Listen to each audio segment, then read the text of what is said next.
வணக்க நண்பர்களே! இன்னைக்கு நாம திருவாலங்காட்டு செப்பேடோட அடுத்த பகுதிய பார்க்குறோம். இப்ப 61லேருந்து 70 வரைக்கும் பார்க்க போறோம். அஜனி புஜயகேன பிராச தீர்க்கணே தீப்த ஸ்ரிய மகில சரிராக்ஷ்லேஷனி மாததானக அதிகரம த ரேகா ரூபிணௌ சங்க சக்ரௌ தத தருண்மொழி வர்மா தஸ்ய சுனுர் முராரி. இதில் வர இந்த அருண்மொழி வர்மாங்கிறது தான் நம்ம ராஜராஜ சோழனோட இயற்பெயர்.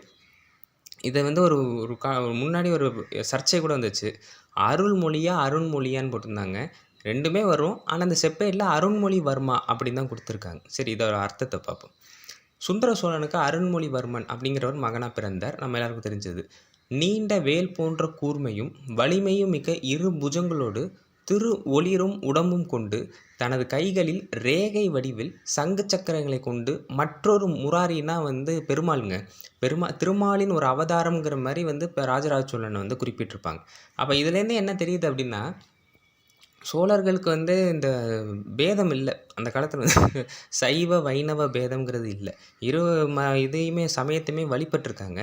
ஆனால் காலப்போக்கில் வந்து மனிதர்களுக்குள்ளே நிறைய வேற்றுமை கருத்துக்கள் வந்ததுனால இந்த சண்டைகள்லாம் வந்திருக்குங்கிறது ஒரு முக்கியமான விஷயம். அதாவது சோழ சாளுக்கிய அரசுகள் இருந்த நேரத்துலலாம் சோழர்களோட பேரை கெடுக்கிற மாதிரியே பல விஷயங்கள் நடந்திருக்கு. அதுவும் இந்த நேரத்தில் நம்ம சொல்ல வேண்டியது. அடுத்து 62 பக்ஷங்கிறது பக்ஷம், கிருஷ்ண பக்ஷம் சொல்லும்போது அது விசுத்த மஹௌஜசி பிரதித மண்டல தாரிணி சர்வதா தனுப்ருதாம் நயனானி சிராய தத்வ த்வபுர பூர்வ ஹிமத்யுதி ரெமிரே அப்படின்னு கொடுத்துருக்காங்க. இந்த 61லேருந்து 70 வரைக்கும் உள்ளது வந்து சுந்தர சோழனை குறிக்கும், ஆதித்த கரிகாலனை குறிக்கும், ராஜராஜ சோழனை குறிக்கும், உத்தம சோழனை குறிக்கும். இதில் வந்து உத்தம சோழன்லாம் எப்படி பதவி ஏற்றாருங்கிறத அடுத்து பார்ப்போம். இதோடைய விளக்கம் என்ன அப்படின்னா, இரு மரபுகளிலும் தூயவன்கிறது வந்து இங்கே சந்திரனை தான் குறிக்குது. அவருக்கு வந்து கிருஷ்ண சுக்லன் 2 பட்சங்கள் இருக்குது. அதாவது ஒளியுடையவர் அப்படின்னு சொல்லப்பட்டிருக்கு.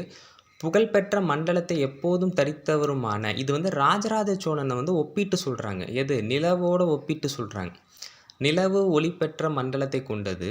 அந்த அபூர்வ சந்திரனை மொத்த அவருடைய திருமேனியை கண்டு உயிர்களின் கண்கள் லயித்தன. அதாவது எப்படி சொல்கிறாங்கன்னா, சந்திரனை எப்படி வந்து அந்த ஒளியை பார்த்து எல்லா உயிரினங்களும் மயங்கி போயிருக்கோ, அதே போல் இந்த மக்கள் வந்து ராஜராஜ சோழன் பிறந்த போது அவருடைய உடல், அவருடைய வாகு இதெல்லாம் பார்த்து வந்து அவங்களுடைய கண்கள்லாம் லயித்து போணுச்சு அப்படிங்கிற உருவகத்தை வந்து ராஜராஜ சோழனை சந்திரனோடு ஒப்பிட்டு சொல்கிறாங்க. இப்படிலாம் கொஞ்சம் ஒப்பிட்டு சொன்னால் தானே அரசவையில் வாழ முடியும். அதுக்காக அப்போ சந்திரன் ஒரு பட்சத்தில் மட்டுமே. இதில் இன்னும் நல்லா தெரிஞ்சுக்கிட்டிங்கன்னா, அமாவாசை பௌர்ணமின்னு 2 இருக்குது. இதில் பௌர்ணமியில் தான் அவர் வந்து முழு நிலவாக இருப்பார் சந்திரன். அதனால தான் அபூர்வ சந்திரன் ஒரு வார்த்தை வரும். நீங்கள் அங்கே அந்த பாடலில் பார்த்தீங்கன்னா அபூர்வ சந்திரன், அதுபோல் அபூர்வ சந்திரன் ராஜராஜ சோழன் சொல்கிறாங்க. அடுத்து 63 பார்த்தரு பூபரம சௌ வினேஷ்யதி பிரயாசோ ந ஆதி நாக யோஷிதஹ குர்வதே சம பரிணத்தனன் ததா ஜன்ம லப்தவதி சக்கரவர்த்தி நீ அப்படின்னு கொடுத்துருக்காங்க. இதில் வந்து பார்த்திங்கன்னா, இந்த 61 70 வரைக்கும் ஒரு 3 முரண்பட்ட விஷயங்கள், சர்ச்சைக்குரிய விஷயங்கள், ஒரு குழப்பக்கூடிய விஷயங்கள் இருக்குது. அதை நான் சொல்லும் போது உங்களுக்கே அது குழப்பமாக தான் இருக்கும். பாருங்கள் விளக்கம். அந்த சக்கரவர்த்தி பிறப்பெடுத்த போது, யார் ராஜராஜ சோழன் பிறப்பெடுத்த போது, தங்கள் கணவன்மார்களின் பூமி பாரத்தை பெரிதும் அவர் குறைத்து விடுவார் என்று நாகலோக பெண்கள் நடனமாடினர் அப்படின்னு கொடுத்துருக்காங்க. நாகலோக பெண்கள்ங்கிறவங்க வந்து நாகர்களோட மனைவிகள்னு சொல்லப்படுது. அந்த நாகர்கள் தான் வந்து பூமியோட பாரத்தை தாங்குறாங்க. இந்த சக்கரவர்த்தி பிறப்பெடுத்த காரணத்தினால தங்களோட கணவர்களோட வேலையை வந்து இந்த சக்கரவர்த்தி செஞ்சிருவார் அப்படின்னு சொல்லி அவரை மகிழ்விக்கிறதுக்காக இந்த நாகலோக பெண்கள் நடனம் ஆடினாங்க அப்படின்னு ஒரு உருவகத்துக்கு சொல்லியிருக்காங்க. இதெல்லாம் கேட்க நல்லா தான் இருக்குது. அடுத்து 64 ரக்ஷிதும் க்ஷிதிபதிஸ் சுரலோக தைத்திய தனாவ பலைர் உபரத்தம் பிரார்த்தித்தஸ் சுரக்கனை ரதி சூரக பிராப்தவான் சபதி சுந்தர சோழன் கொடுத்துருக்காங்களா. அது மாமன்னர் சுந்தர சோழனை குறிக்குது. அவருக்கு 200 பேர் 2ஆம் பராந்தகன். இன்னொன்று இந்த 64 65 இப்போ அடுத்த பாடல் 2த்துலேயுமே சுந்தர சோழனோட மரணத்தை பற்றியும் கொடுத்துருப்பாங்க. அந்த மரணத்தை வந்து கொஞ்சம் உருவகப்படுத்தி கொடுத்துருப்பாங்க. அது கொஞ்சம் மறைப்பு வேலை தான். சரி, சொல்கிறேன். விளக்கம். தேவர்களால் வேண்டப்பட்டவனாய் தைத்திய மற்றும் தானவர்களின் படையால் தாக்கப்பட்ட அமரருலகை காப்பதற்காக சுந்தர சோழன் தேவலோகம் அடைந்தார். அமரருலகைன்னா மேலோகம். மேலோகத்தில் வந்து நிறைய மக்கள்லாம் பாதிக்கப்பட்டாங்களாம். அதனால் வந்து மாமன்னர் சுந்தர சோழன் வந்து தேவலோகம் அடைந்தார் அப்படின்னு சொல்கிறாங்க. அதாவது தேவர்களால் வேண்டப்பட்டவனாய தைத்தியன்னா அது ஒரு பிரிவுகள், தேவர்களுக்கு தேவைப்படுறவங்கன்னு அர்த்தம். அவங்கள காப்பாற்றுறதுக்காக சுந்தர சோழன் வந்து வானுலகம் சென்றார் அப்படின்னு குறிப்பிடுறாங்க. தேவஸ்தர 65 வந்து தேவஸ்தர ஸ்திரிபிர் அலோபிதோ பவதி மேயாவத் பதிஸ் சுந்தரஸ் தாவத் கதும் கரந்தும் அகம்ஹ பிரவர்த்தமதிர் இத்யாக்வாத வத்யாதராத் சாத்வம் தேன கதா தினநமிவ தியக்கத்வா ஸ்வயகி யங்யனம் தேவி தஸ்ய பதிவிரதா குணகணை சாக்ஷாத்னு சொல்லுவோம்ல, அது சாக்ஷாத் அருந்ததி சவ் அப்படின்னு கொடுத்துருக்காங்க. இதில் வர இந்த பாடல் வந்து சுந்தர சோழனையும் குறிக்குது, அவரோட மனைவியரான வானவன் மாதேவியும் குறிக்குது. வானவன் மாதேவி வந்து கணவரை பிரியாமல் அவங்க எப்படி இறந்தாங்க அப்படிங்கிறதையும் இந்த பாடலில் சொல்கிறாங்க. ஆனால் இதெல்லாம் எனக்கு தெரிஞ்சு வந்து சோழர்களோட மாண்பை குறைக்கிற மாதிரி தான் இருக்குது. தேவர்குல மகளிரால் என் கணவர் எதுவரை மயக்கப்படாமல் இருப்பாரோ அதற்குள் நானும் செல்ல விரும்புகிறேன் என்று விருப்பத்துடன் கூறிய. இதில் ஒரு விஷயம் எனக்கு என்ன புரியலன்னா, இப்போ இந்த வரியை நீங்கள் நல்லா கவனிச்சுங்க. கணவர் எதுவரை மயக்கப்படாமல் இருப்பாரோ அப்படின்னு சொல்லும் பொழுதே 2 அர்த்தத்தை இங்கே குறிக்கிறாங்க. ஒன்று, சுந்தர சோழன் வந்து பெண்கள்கிட்ட மயங்கிடுவார் அப்படிங்கிற மாதிரி ஒன்று கொடுக்குறாங்க. இன்னொன்று, சுந்தர சோழன் அழகானவருங்கிற மாதிரியும் சொல்கிறாங்க. அப்போ சுந்தர சோழனை பெருமையாக இந்த கவிதை ஸ்லோகம் எழுதினவர் சொல்கிறாரா, இல்லை மறைமுகமாக ஒரு தாழ்த்தி சொல்கிறாரான்னு எனக்கு புரியல. எனக்கு என்னமோ இது மறைமுகமாக தாழ்த்தி சொல்கிற மாதிரி தான் இருக்குது. இந்த பாடல்கள் எல்லாத்தையும் உற்று நோக்கினீங்கன்னா அப்படியே சோழர்களை பழித்து சொல்கிற மாதிரியே இருக்குது. சரி, அவருடைய மனைவியானவர் பகலை இரவு தொடர்வது போல தன் மக்களை விட்டு கணவனை நாடி தன் மக்கள்னா பிள்ளைகளை விட்டு மேலுலகம் சென்றார் அப்படின்னு சொல்கிறாங்க. இதெல்லாம் வந்து என்ன சொல்கிறது. 66 ஸ்ரீ வானவன் மகாதேவி தேனா சவ் திரு திவம் கதா அப்சரோ கிரகபித் ஏவ தத்ரா வியாசந்த வர்த்தினி. அதாங்க இந்த 65லேருந்து 67 வரைக்கும் உள்ள பாடல்களில் சுந்தர சோழன், அவருடைய மனைவி, அப்புறம் ஆதித்த கரிகாலன் இவர்களுடைய மரணத்தை பற்றிய கொஞ்சம் வித்தியாசமாக இந்த செப்பேடு சொல்லுது. ஸ்ரீ வானவன் மகாதேவியராகிய சுந்தர சோழன் தேவின்னு சொல்கிறாங்க அரசியரோட பேரை. அரம்பையரிடமிருந்து, ரம்பை உருவகசியெல்லாம் சொல்லுவாங்களே, அரம்பையரிடமிருந்து பயந்தவர் போல அவரோடு தேவலோகம் சென்று அங்கும் அவருடன் உரையும் பெண் அவர். அதாவது தன் கணவர் மேலே போயிட்டாரு, அந்த அரசிகள்லாம் தன் கணவரை மயக்கிடுவாங்கன்னு சொல்லி இவரும் கூடவே தேவலோகம் சென்றார். அதாவது மரணித்ததை அப்படி தேவலோகம் சென்றார் அப்படின்னு சொல்கிறாங்க. இது வந்து கொஞ்சம் தாழ்த்தி சொல்கிற மாதிரி தான் இருக்குது. அதாவது வந்து சோழர்கள் வந்து ஏதோ பெண்மோகம் பிடித்தவங்க அப்படின்னு சொல்கிற மாதிரி எனக்கு தெரியுது. இது ஏற்றுக்கொள்கிற மாதிரி இல்லை. சரி, அடுத்த பாடலை பார்ப்போம். அடுத்த பாடல் 67 ததனந்தரம் ஏதத்தாத்மஜக க்ஷிதிம் ஆதித்ய. இந்த ஆதித்யங்கிறது வந்து ஆதித்த கரிகாலனை குறிக்குது. சமாக் வயோன் வசாத் நிஜ காந்திவி நிர்ஜி தான்மப்பு தமப்பு சமரே பாண்டிய நிருபஞ்ச காணசக. இதில் தான் பாண்டிய அரசரை கொன்ன விஷயத்தை சொல்கிறாங்க. ஆனால் எந்த அரசங்கிறது குறிப்பிடலை. பாண்டிய அரசரை கொன்னது மட்டும் இல்லாமல் எப்படி இதில் குறிப்பிட்றாங்கன்னா, சுந்தர சோழன் இறந்த பிறகு ஆதித்த கரிகாலன் அரசாட்சி செய்தார் அப்படிங்கிற ஒரு வித்தியாசமான தகவலை இந்த செப்பேடு, இந்த பாடல் குறிக்குது. பாருங்களேன், அதன் பிறகு அவருடைய மகனான ஆதித்த கரிகாலன் என்னும் பெயருள்ளவர் ஆண்டார் அப்படின்னு கொடுக்குறாங்க. அவருக்கு பிறகுன்னு சொல்கிறாங்க. அப்போ சுந்தர சோழனுக்கு பிறகு ஆதித்த கரிகாலன் ஆட்சி செய்தார்னு சொல்கிறது ரொம்ப ஏற்புடைய கருத்தாகவும் இல்லை, அதேமாதிரி இது ரொம்ப குழப்பமாகவும் இருக்குது. அவர் தன் ஒளியால் தானே தோன்றிய மன்மதனை வென்றவர், போரில் பாண்டிய இளவரசரை கொன்றவர். இது ஓகே, இது ஏற்றுக்கிற மாதிரி இருக்குது.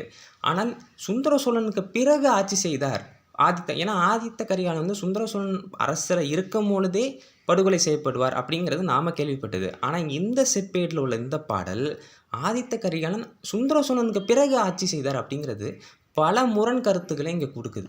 சரி, அடுத்து 68 பாண்டிய ராஜ சிரஸ்துங்க ஜெயஸ்தம்பம் ஸ்வெகே புரே நிதாய கதாவான் அஸ்தம் ஆதித்யஸ்வர்த்தி திருக்ஷயா அப்படின்னு கொடுத்துருக்காங்க. இல்லை, ஜெயஸ்தம்பம்ங்கிறது கொடிக்கம்பம், சிரஸ்துங்கன்னா தலையை வெட்டுவது. அதாவது நமக்கு தெரியுமே, ஆதித்த கரிகாலன் இன்னொரு பேர் வீரபாண்டியன் தலை கொண்ட கோப்பரகேசரின்னு அவருக்கு பெயர். அதனால் வந்து அந்த பாண்டிய ராஜனா அரசர், இளவரசர் சிரஸ்துங்க, வீரபாண்டியனை தான் அவர் கொண்டார். சிரஸ்துங்க அப்படிங்கிறது இது வந்து விஷயத்தையும் சொல்லுது, அதே மாதிரி மறைமுகமாக தாழ்த்தியும் சொல்லுது.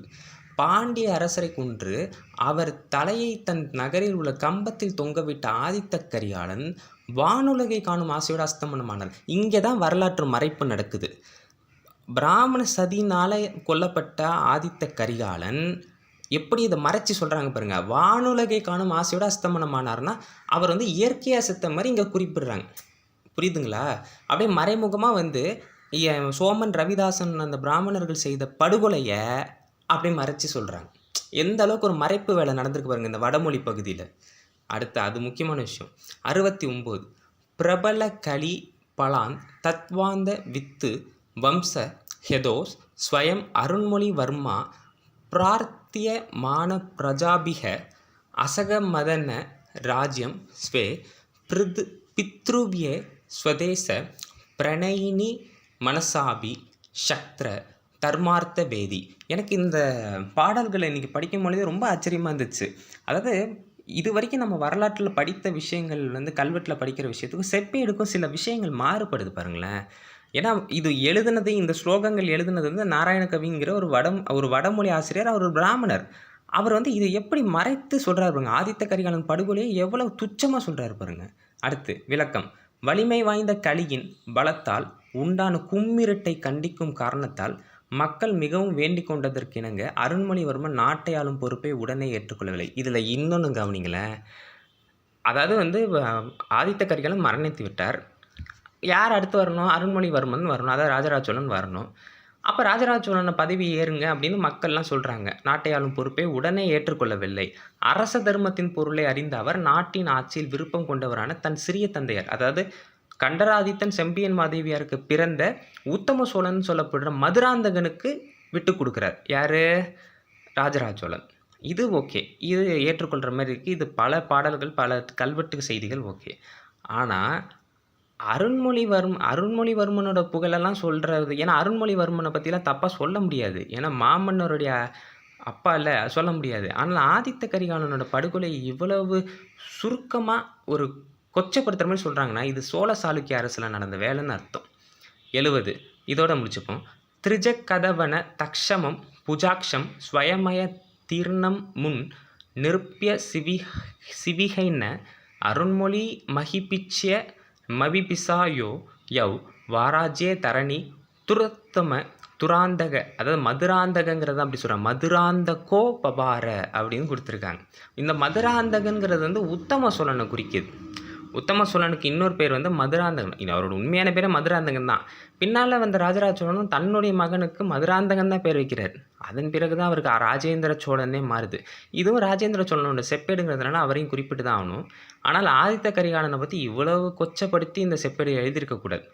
அடுத்து மதுராந்தகனாகிய உத்தம சோழன் திரிபுவனம் தான் இந்த திரிபுவனம் இல்லை, 3 உலகத்தையும் காப்பதில் நிபுணனான தாமரை கண்ணனே, இங்கேயும் பெருமாள் அவதாரம்னு ராஜராஜ சோழனை சொல்கிறாங்க. தாமரை கண்ணனே அருண்மொழிவர்மனாக அவதரித்தார் என்பதை அவரது உடலில் உள்ள சின்னங்களால் கண்டறிந்து அவரை இளவரசராக அபிஷேகம் செய்து பூபாரத்தை தாங்கினார். அருண்மொழிவர்மன் தனக்காக விட்டு கொடுத்ததுனால ராஜராஜ சோழன்னா உத்தம சோழன் வந்து அரியணை ஏற்றார். அரியணைனா இளவரச பட்டம் சூட்டுகிறார் அப்படிங்கிறது தான் இது சொல்லுது. இதில் 3 விஷயம் தெளிவாகுதுங்க இந்த இன்னைக்கு பார்த்த பாடலில். ஒன்று, ஆதித்த கரிகாலனோட படுகொலையை கொஞ்சம் கொச்சப்படுத்தியிருக்காங்க. அதாவது வந்து அவரை வந்து கொல்லலை, யாரோ இயற்கையாக அவர் இறந்துருக்காருங்கிற மாதிரியே சொல்லியிருக்காங்க. இன்னொன்று, சுந்தர சோழன் பிறகு தான் ஆட்சி செய்தார் ஆதித்த கரிகாலன்கிற இன்னொரு முரண்பட்ட தகவலும் கிடைக்குது. இன்னும் நம்ம அலசினா நிறைய கிடைக்கும். இந்த தகவல் எல்லாருக்கும் பகிருங்க. நன்றி, வணக்கம். அடுத்த பதிவில் பார்க்கலாம்.